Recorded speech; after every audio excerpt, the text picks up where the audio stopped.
हा तुमचा प्रवास मला खूप आवडलेला आहे. थँक्यू. आणि मी म्हणजे जेव्हा पहिला फोन केला तेव्हा तुम्हाला प्रश्न पडलेला ना, की का म्हणजे म्हणजे मला का बोलवत आहे? तेव्हा माझ्याकडे अशी एक वेग आयडिया होती, की मला हे चॅनल आवडतं. सौमित्र पोटे खूप नॅचरली बोलतात. मग ते खरंच नॅचरली बोलतात, की आणून बोलतात? हे माहीत नव्हतं, कारण हल्ली ॲक्टिंग सगळीकडेच होत असतं. पण आवडायचं मला. त्यामुळे मला आणि मग तुम्ही लगेच म्हणालात, "हो येतो मी." त्यामुळे इट वॉज व्हेरी आव आव आणलो ना, आव पण आणतो ना, आव तो 1, 2, 3, 4, 5 एपिसोड, 6वा एपिसोड नाही आणतात, कारण ते खरं नसतं. आणि डिजिटल मीडियाला खोटं कळतं लगेच. तुम्ही जेवढे साधे सिंपल जसे आहात ना तसे राहा, ते खूप चालतं. लोक ॲडजस्ट करतात, समजून घेतात आणि लोकांना आवडतं ते. मी जेव्हा CPचा इंटरव्ह्यू घेतला, अमितेश कुमार, पुण्याचे CP, त्यांना मी एवढंच म्हटलं की सर मला प्रश्न विचारू देत, तुम्ही उत्तर द्या आणि मला हे विचार ते विचार असं करू नका. त्यांनी सांगितलं तू विचार काही पण. अमितेश कुमार CP जेव्हा बसतो, IPS पहिल्यांदा बसला, मला छान वाटलं. पहिला प्रश्न मी त्यांना काय विचारला, त्यांनी आल्या गुंडांची परेड घेतली, सगळ्या पुण्यातल्या गुंडांची. त्याच्या खूप बातम्या झाल्या की अरे अमितेश कुमार एकदम कडक आयुक्त, त्यांनी सगळ्यांना बोलवलं, वॉर्न केलं. मी त्यांना पहिला प्रश्न विचारला की तुम्ही आला, परेड घेतली, सगळ्यांची वॉर्न केलं, पण पुढं काय? कारण असं म्हटलं जातं की जेव्हा नवीन चौकीदार येतो तर सगळ्या गुंडांना एकत्र करतो, वॉर्न करतो आणि सांगतो की मी किती कडक आहे. आणि मग त्याला हे दाखवायचं असतं की आपण कसे शिस्तप्रिय आणि कडक आहोत. आणि नंतर तो त्याचे रेट वाढवतो आणि मग त्यांना ते सगळी वसुली वगैरे असते. अशा स्वरूपाचा प्रश्न होता तो. ह्याच्यावर तुमचं काय म्हणणं आहे, असं मी विचारलं होतं त्यांना. पहिला प्रश्न असा विचारेल का कोणी? पण मी तो विचारला, कारण मी सर्वसामान्यांचं प्रतिनिधित्व करतो. मी पण सर्वसामान्यच आहे. माझ्या पण मनात तो प्रश्न होताच.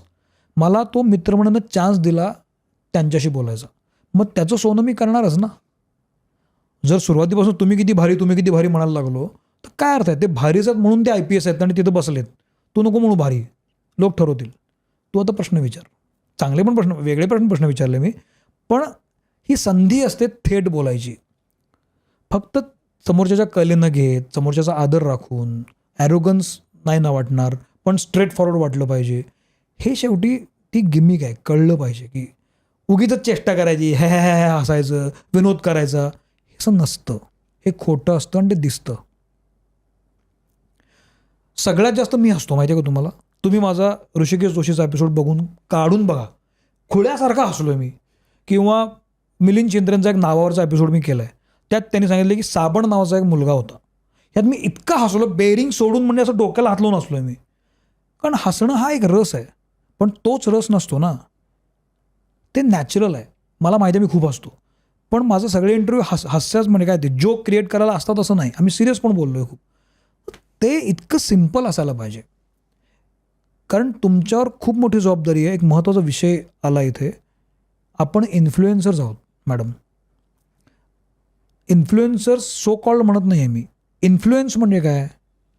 तर संसर्ग होणे, व्हायरल होतो ना इन्फ्लुएन्स.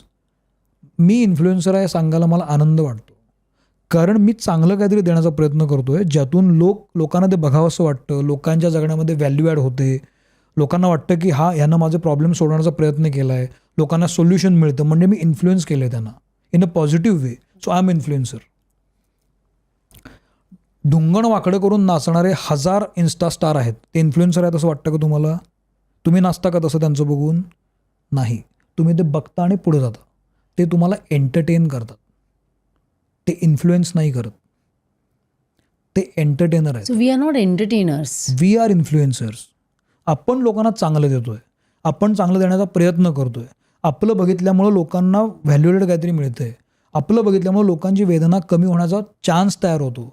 लोकांना वाटतं की ह्यांचं पॉडकास्ट बघूया, ह्यातनं आपल्याला काहीतरी मिळेल, असं वाटणं इज अ इन्फ्लुएन्स. हे नाही की काहीतरी भैताड जोक करायचे आणि मग मी इन्फ्लुएन्सर आहे. नसता तुम्ही इन्फ्लुएन्सर.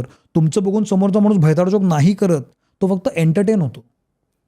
मला काय त्यांना दोष नाही द्यायचा आहे, पण इन्फ्लुएन्सर इतकी ढोबळ कल्पना आपण लावतो ना सगळ्यांना, की आता तितकं सोपं नाही आहे ते. इन्फ्लुएन्स होणं तुमची जबाबदारी आहे. इन्फ्लुएन्सर होणं. आज जेव्हा मला कळतं की लोक मला बघतात, लोक फॉलो करतात, तेव्हा माझी जबाबदारी होते की मी नीट वागलं पाहिजे, मी चांगलं काहीतरी दिलं पाहिजे, काहीतरी वाह्यात वागून चालणार नाही आहे मी. ही जबाबदारी केवढी मोठी आहे, खूप मोठी आहे, खूप मोठी आहे. हे आपल्या लक्षात आलं पाहिजे. त्यामुळं मला असं वाटतं एंटरटेनर्स वेगळे असतात आणि इन्फ्लुएन्सर्स वेगळे असतात. आपण जे काही लोकांना देऊ पाहतोय सिरियस नोटवर चांगलं, ते विनोदी पण असू शकतं. We are influencers.